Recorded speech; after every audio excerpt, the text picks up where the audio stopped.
Para analizar el impacto de la pandemia por COVID-19 en la política y economía de Argentina, tenemos el comentario del doctor Juan Cruz Olmeda, profesor e investigador en el Centro de Estudios Internacionales del Colegio de México y director de la revista Foro Internacional.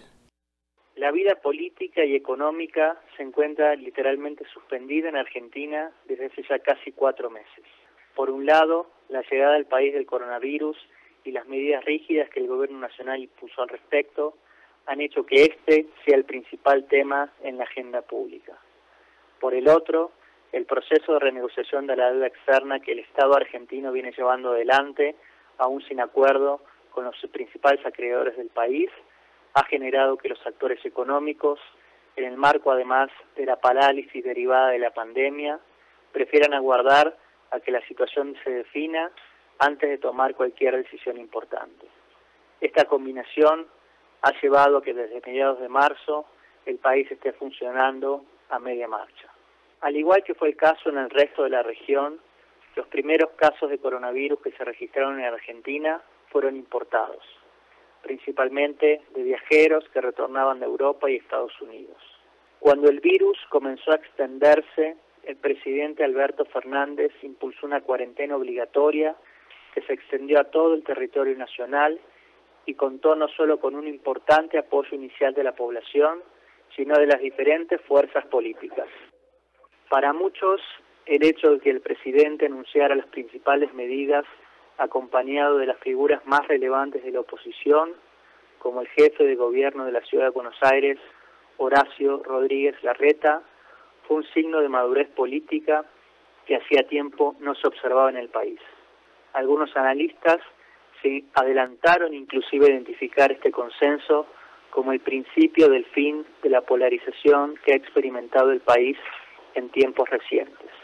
La imagen de Fernández creció hasta alcanzar niveles de aprobación récord y la estrategia comenzó a vislumbrarse como efectiva considerando el limitado incremento en los contagios, algo que contrastó con lo vivido por países vecinos como Brasil, Perú, Ecuador e inclusive Chile.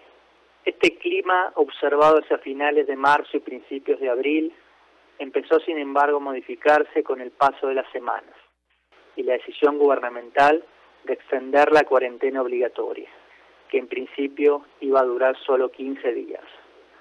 Por un lado, se hicieron evidentes los efectos en la economía, que obviamente pegaron más fuerte a la población en situación de informalidad. Por el otro, las restricciones estrictas a la movilidad empezaron a generar disconformidad en amplios sectores de la población y lentamente comenzaron a relajarse de manera informal. En los barrios populares, además, se hizo muy difícil y hasta contraproducente mantener las políticas de confinamiento.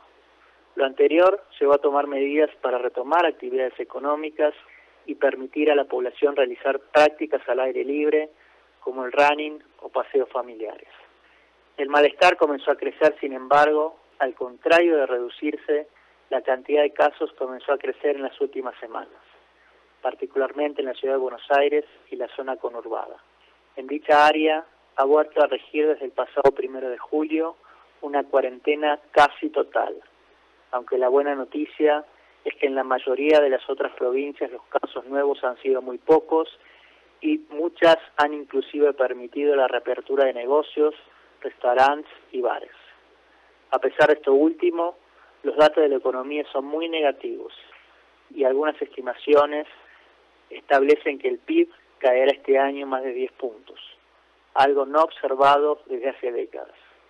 El segundo gran desafío es el relacionado con la renegociación de la deuda. Durante los primeros años de la administración de Mauricio Macri, el gobierno de entonces apostó por tomar crédito con el objetivo de evitar realizar un ajuste fiscal profundo. La apuesta era que la llegada al poder de un líder pro mercado como Macri incentivaría la inversión y esto daría lugar a un crecimiento económico. Llegado ese momento, el gobierno no solo ya no tendría necesidad de recurrir al mercado financiero internacional, sino que contaría con recursos suficientes para solventar la deuda contraída. El error de cálculo pronto se hizo evidente y terminó estallando en el año 2018. En dicho momento, Argentina tuvo incluso que negociar un acuerdo de apoyo con el Fondo Monetario Internacional que hizo al país el préstamo más grande de su historia. Desde su llegada a la presidencia en diciembre de 2019, Alberto Fernández supo que renegociar la deuda sería una de las primeras tareas de su gobierno, algo que también hubiese tenido que hacer Macri en caso de haber sido reelecto. Esto lo llevó incluso a elegir como su ministro de Economía a un especialista en temas de reestructuración, Martín Guzmán, quien sin embargo contaba con más experiencia académica que práctica sobre el tema. Desde fines de enero, el gobierno hizo público un cronograma de negociación con los principales tenedores de bonos del país, considerando los vencimientos que Argentina debería enfrentar en la primera mitad de este año. La oferta oficial combinó una quita en los intereses a pagar y la propuesta de posponer pagos por al menos algunos años. El acuerdo rápido que se esperaba, sin embargo, aún no se ha dado, y al igual que lo que ha sucedido con la cuarentena, en varias oportunidades se han tenido que anunciar extensiones a los plazos. Los últimos días, sin embargo, han traído algunos temas a la agenda que pueden generar efectos en la dinámica política a corto y mediano plazo.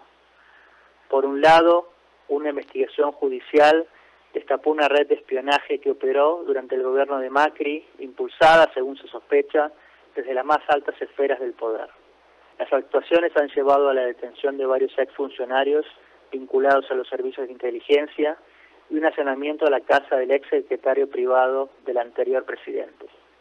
La oposición rápidamente hizo públicas declaraciones que denuncian una persecución impulsada a modo de venganza por la expresidenta y actual vice Cristina Fernández de Kirchner.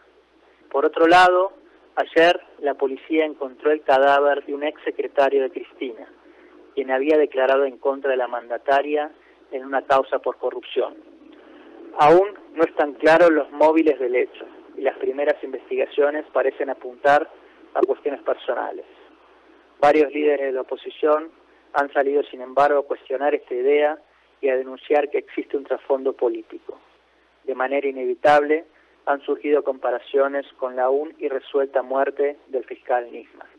En cualquier caso, estos hechos y algunos otros que aquí no podemos analizar parecen dejar en claro que la polarización ha estado en Argentina anestesiada, pero aún no ha desaparecido, y que en un escenario post-coronavirus puede volver incluso con más fuerza que en el pasado.